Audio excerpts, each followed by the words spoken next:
Bien, vamos a continuar con otro tema que es la psicología del delincuente. Ya tenemos que saber bien que el delincuente también tiene una psicología. Acá hay tres grandes hombres que definen la psicología del delincuente. Por ejemplo, César Lombroso, Enrico Ferri, Rafael Garafola. Vamos a ver cada uno de ellos. Cómo ellos especifican eso. Bueno, acá hablamos del positivismo criminológico. China, Marco Lombroso, César Lombroso. Lombroso nació en Italia en 1935-1909, profesor de medicina legal en la Universidad de Turín, en Italia, interesado en la delincuencia y los temas sociales. Bueno, claro, se considera como padre de la criminología moderna. Su principal obra fue El hombre delincuente. Su principal aportación a la criminología fue la propuesta de aplicar el mismo método científico, positivo, observación, comparación y experimentación, de las ciencias naturales, física, botánica, medicina, biología, al estudio de la criminalidad. En sus inicios asumió postulados de la antropología criminal, estudio de las características físicos y psicológicos de los autores de los crímenes y delitos. Delinquen por razones de su propia naturaleza. Creó descubrir que ciertas especificaciones anatómicas que caracterizan a los delincuentes como natos o atávicos, asimetrías craneales, gran desarrollo de pómulos, orejas de enlace y gran posibilidad. Luego asumió el pensamiento del positivismo criminológico. Se basó en el método positivo, rechazó la escuela clásica, cuyo origen es endógeno físico a la criminalidad, sin negar la influencia de factores psicológicos, sociales y ambientales. Se refirió a la influencia criminógena del clima, que tiene que ver, ¿no?, el clima cálido, la lluvia, el precio del grano, de las costumbres sexuales y matrimoniales, de las leyes penales, creencias religiosas y sociales. Se refirió que algunos delincuentes podrían ser rehabilitados a través de un ambiente saludable, entrenamiento adecuado, hábitos laborables, inculcar sentimientos morales y humanos, siempre que no surjan en sus caminos a una especial tentación para seguir delinquiendo. Pero si según Lombroso dice que es nato, vamos a ver, en realidad vamos a ver los 6 postulados de Lombroso, tipo básico, para identificar la tipología criminal de los delincuentes y por qué estas personas pueden evadir a la justicia o se pueden simplemente sostener a la ley anticipada de los operadores de justicia. ¿No? Acá tenemos el delincuente nato, delincuente loco moral, el delincuente epiléptico, el delincuente loco paso, el delincuente ocasional y el delincuente pasional. El delincuente nato, según Lombroso, al examinar sus distintos delincuentes, llega a una conclusión que el criminal no es un hombre común, sino que por sus características, rasgos morfológicos y psíquicos constituye un tipo especial. El criminal, según Lombroso, presenta signos de inferioridad orgánica y psíquica, como vamos a ver acá, ¿no? Menor capacidad craneana, gran capacidad arbitraria, escaso desarrollo en las partes frontales y gran desarrollo facial y maxilar pragmatismo. Entonces, prácticamente tiene que ver con la parte anatómica.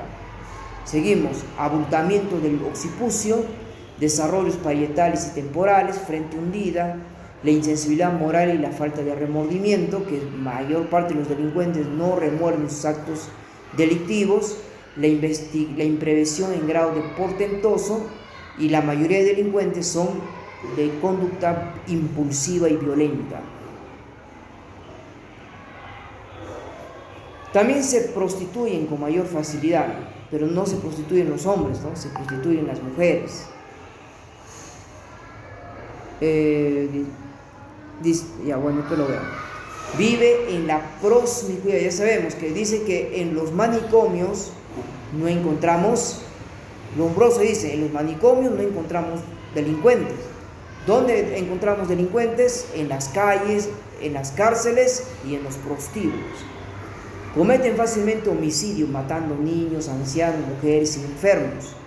Roban, se llaman particularmente la atención del canibalismo antropofágico. El delincuente nato es caníbal, dice, al tipo de delincuente nato se le compara como un salvaje, a la cual le gusta pues tatuarse,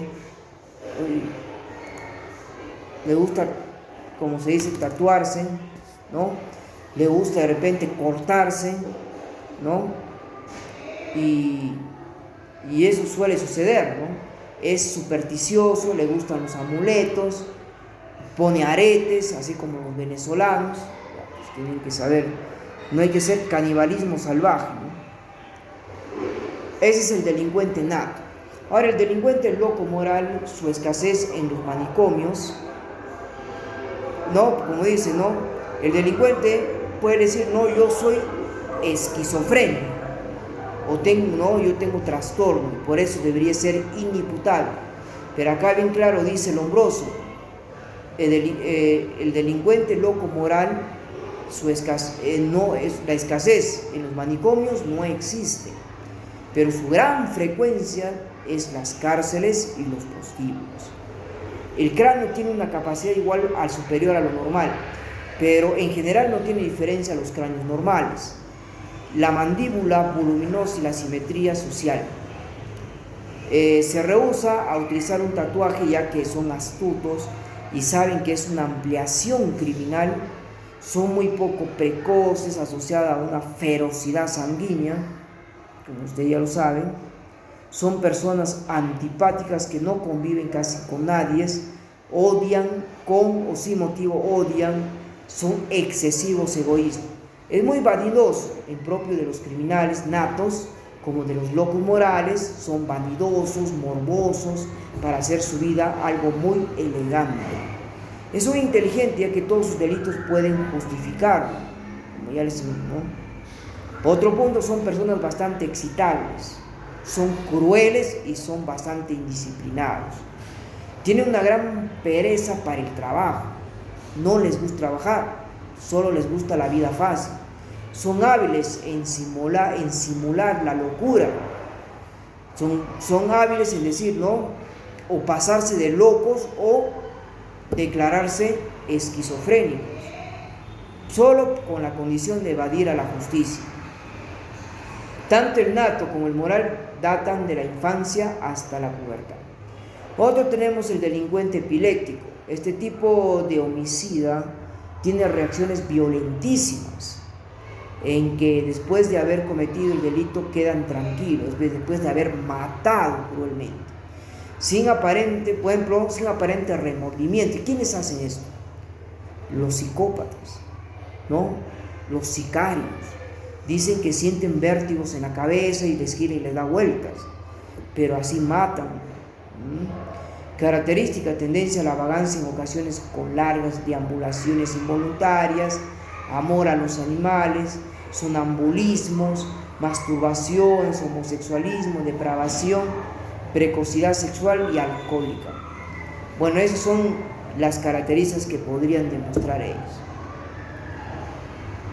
También demuestran destructividad, canibalismo, vanidad patológica, vanidad porque están con cadena, tatuados, cortados, palabras o frases especiales, tendencia al suicidio, grafomanía, ¿no? Eso, tendencia al suicidio, tatuajes, junto con los locos morales son los únicos que se asocian. Simulan la locura, simulan estar locos o simulan simplemente tener epilepsia, cambios de humor y amnesia.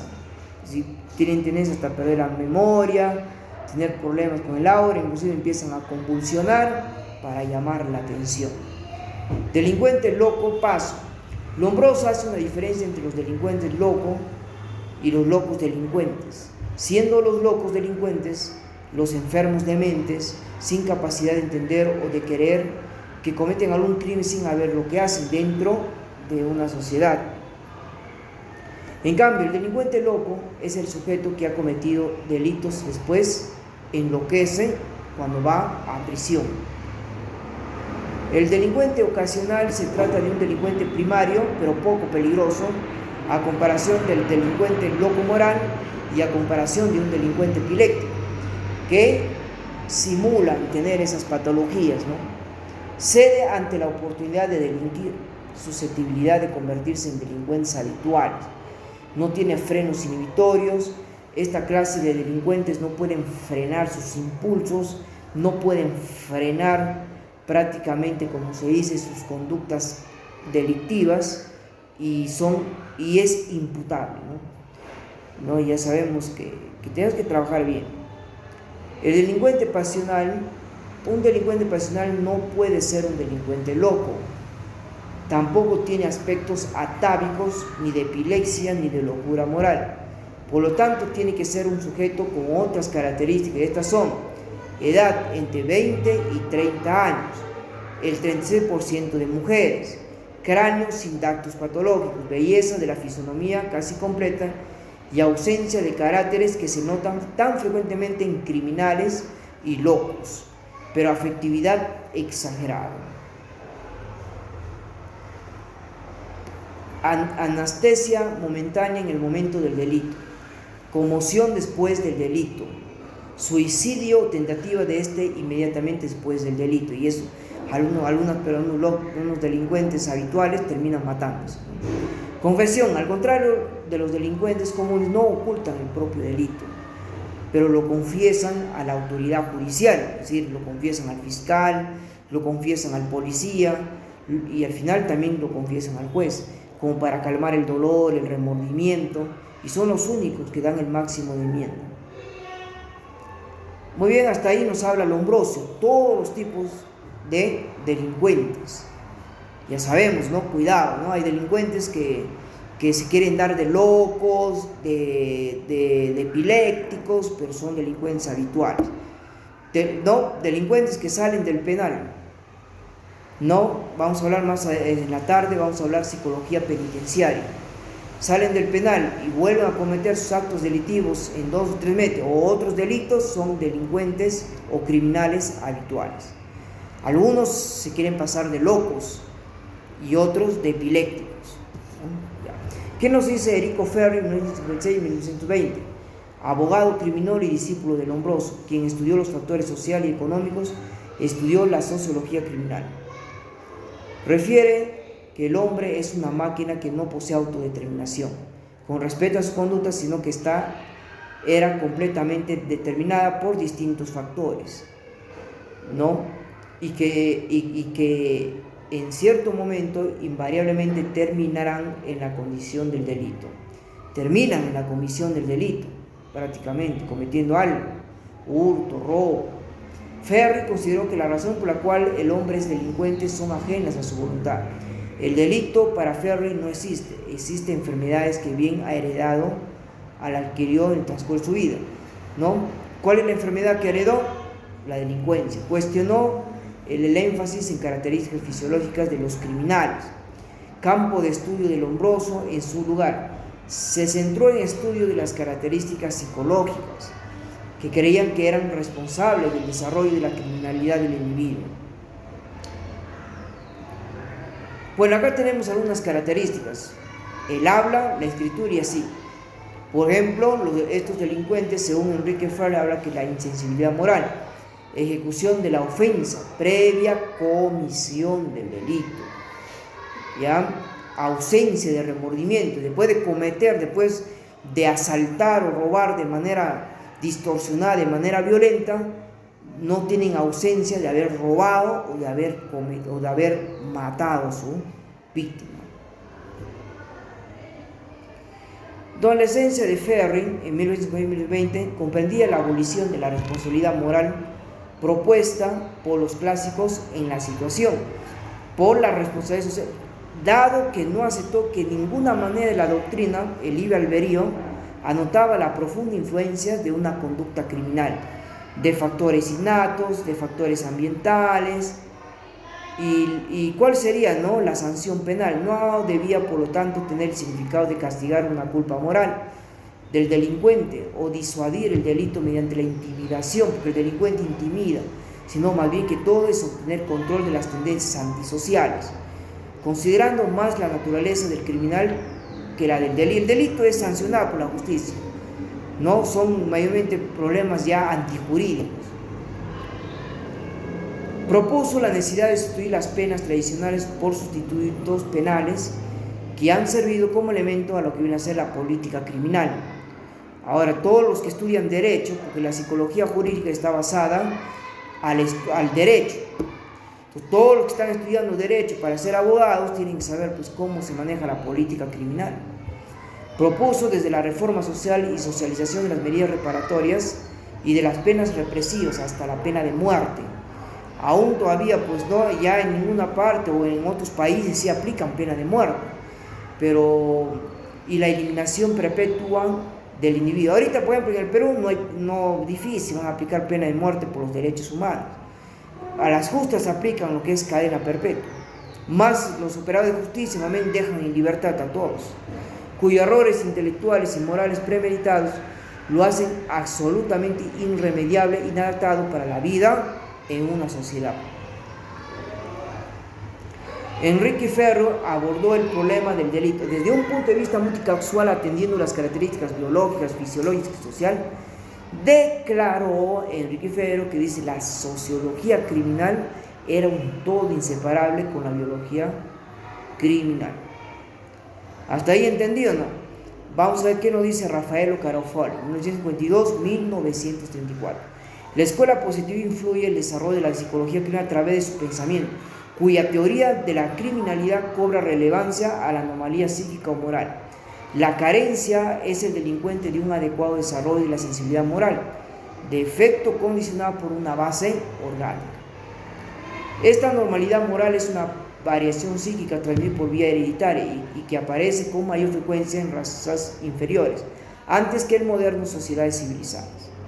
Nunca llegó a precisar la base física de dicha anomalía, solo limitó a afirmar que los delincuentes poseen signos regresivos, es igual que un virus, evolucionan y cada mes regresiona, igual que el virus del COVID.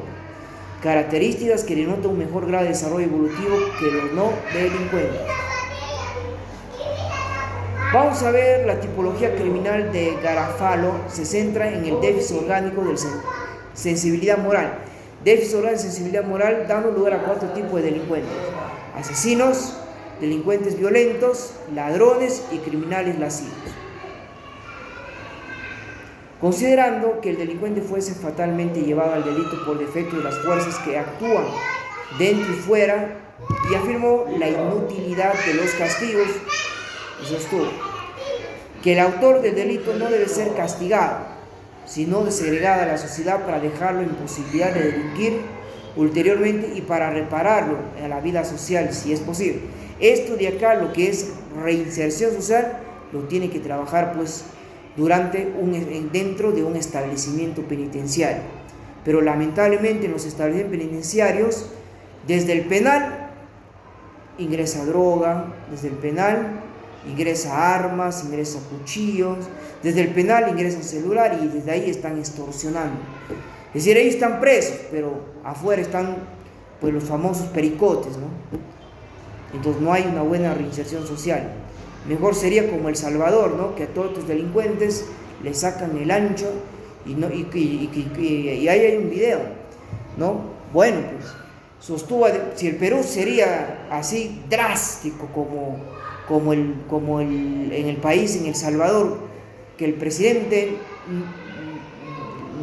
como dice, las lacras no merecen derechos humanos. Acá en el Perú, derechos humanos, ¿no? El delincuente tiene más derechos, ¿no? Te mata, te pega, te roba y más derechos.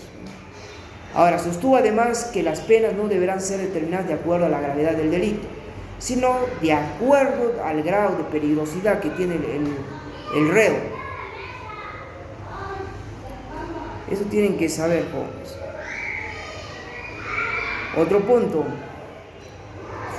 Ferviente partidario de la pena de muerte, por considerar que hay una clase de criminales que tienen anomalías psíquicas, anatómicas y carácter generativo y regresivo, que carecen de todo sentimiento altruista. Estos son los que cometen asesinatos por motivos puramente egoístas. ¿Quiénes son? Los psicópatas.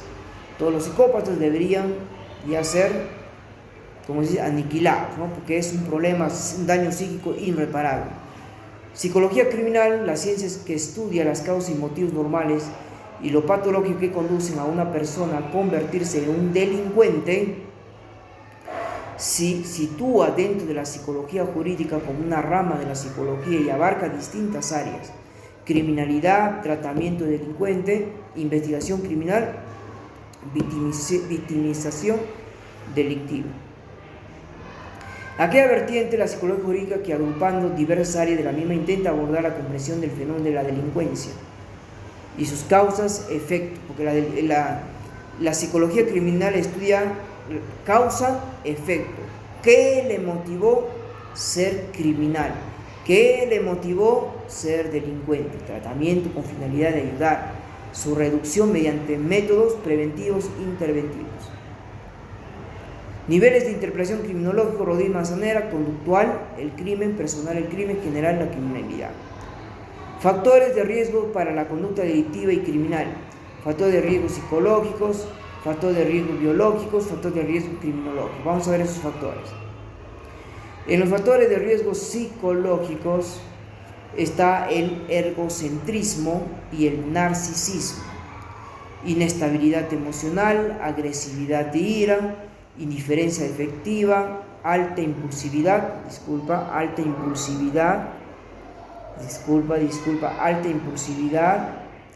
alta suspicacia, ¿no? Estilo cognitivo paranoide, que son pues, que sienten perseguidos, ¿no? Alta búsqueda de sensaciones y baja empatía. Ya, esa es la primera parte. En la segunda seguimos: baja responsabilidad, déficit en la adaptación del medio, déficit en procesamiento cognitivo, toma de decisiones, procesamiento de la información mediatizada por trastorno de personalidad, sentimientos de inferioridad compensada a través del delito, alto psicositismo, alta extraversión y alto neurositismo, locus de control externo. En los factores de riesgo biológicos están las lesiones cerebrales, baja actividad del lóbulo frontal. Siempre hablamos del TDAH y la baja inteligencia. Factores de riesgo criminológicos también tenemos, ¿no? Criminológicos: precocidad delictiva, impulsividad, psicopatía, círculo de amistades delincuentes, consumo de alcohol y drogas, crianza deficitaria, falta de armonía en el hogar, ¿no? Es un hogar totalmente violento, rechazan el grupo de iguales, relaciones heterosexuales difíciles, ambiente multiproblemático, que vivir en barrios o entornos no saludables, entornos realmente peligrosos, bajo nivel socioeconómico y cultural, temperamento difícil, ¿no? Sabemos que la mayoría de criminales no tienen autocontrol, estilo de vida persistente antisocial, déficit de habilidades sociales, déficits escolares, situación de desempleo, violencia, identificación criminal. Ahora, la psicología del delincuente y la explicación de la delincuencia, y estos tenemos que tener bien claro. Ya hemos visto a los tres, que podría ser, las carencias son bastante psicológicos y en algunos casos son biológicos y en algunos casos mayormente criminológicos. Pero damos cuenta que la explicación de la delincuencia, como cualquier cosa, dice que la delincuencia se aprende. Existen rasgos y características que predisponen al delincuente su carrera delictiva. Los delitos constituyen reacciones a vivencias individuales de estrés y tensión. Los delincuentes no necesitan estudiar para ser delincuentes, solo aprenden dentro de la sociedad. Aprenden pues por un buen tiempo una carrera delictiva o un título delictivo. Es un momento que se gradúen como delincuentes, van a trabajar asaltando, robando, no conformando bandas criminales, organizaciones criminales. y cometiendo delitos de mucha infracción. ¿Ya? También la explicación en la actividad delictiva es el resultado de la ruptura de los vínculos sociales. El inicio y mantenimiento de la carrera delictiva se relaciona con el desarrollo del individuo, especialmente en la infancia y la adolescencia. La psicología del delincuente, la delincuencia, ya sabemos que se aprende. ¿Cómo se aprende? Por aprendizaje social, por imitación, modelos prodelictivos, ¿no? A veces los niños aprenden y a veces los padres tapan. Tú les preguntas en la entrevista, papá, mamá, ¿por qué el niño toca las cosas, calla la voz? ¿Por qué agarra galleta? ¿Por qué agarra huevo? ¿O por qué toca el dinero? Pero ese es un problema que papá, mamá tiene que corregir. ¿Ya? El reforzamiento de sus comportamientos delictivos. Existen rasgos y características individuales que predisponen el delito. Existe una asociación de la conducta antisociales como lesiones craneales, baja actividad del lóbulo frontal, baja activación del sistema nervioso autónomo, baja inteligencia, aunque los delincuentes son más inteligentes que trastornos de atención por hiperactividad, que es TDAH, alta impulsividad, propensión a la búsqueda de sensaciones, tendencia al riesgo, baja empatía, alta extraversión y locus de control estable. Según Eisen, los seres aprenderán y la conciencia moral que inhibiría la puesta en la práctica de conductas antisociales. Según Milán, en 2001, los individuos con elevancia, extraversión y bajo neurocitismo y alto psicocitismo tendrían mayores dificultades para la adquisición eficaz de la conciencia moral, cuando inhibida pues, el comportamiento antisocial. Los delitos constituyen reacciones a vivencias individuales en estrés y tensión. Hay una vivencia de estrés y tensión, ¿por qué? Especialmente cuando hablamos de delitos violentos. Y muchos homicidios, muchos asesinatos, feminicidios, lesiones o agresiones sexuales, robos con intimidación son perpetrados por individuos, ¿no?, que experimentan fuerte sentimiento de ira, venganza, apetito sexual. Por eso hay violaciones, por eso hay el raqueteo, el cocoteo hacia el dinero, propiedades o desprecio hacia las personas, experiencia de frustración con la agresión. Relación entre estrés y delito. Según Vicente Carrillo, dice que las diversas fuentes de tensión pueden afectar al individuo, entre las que destacan imposibilidad de lograr objetivos sociales positivos, ser privado gratificantemente de muchas cosas, ser sometidos a otras situaciones. Como resultado, generarían pues al sujeto grandes emociones negativas y son personas muy infelices y personas que siempre van a ser violentas. Y dentro de las actividades delictivas de la ruptura o vínculos sociales, nos podemos imaginar también, ¿no? Según, ¿qué nos dice Hirschi?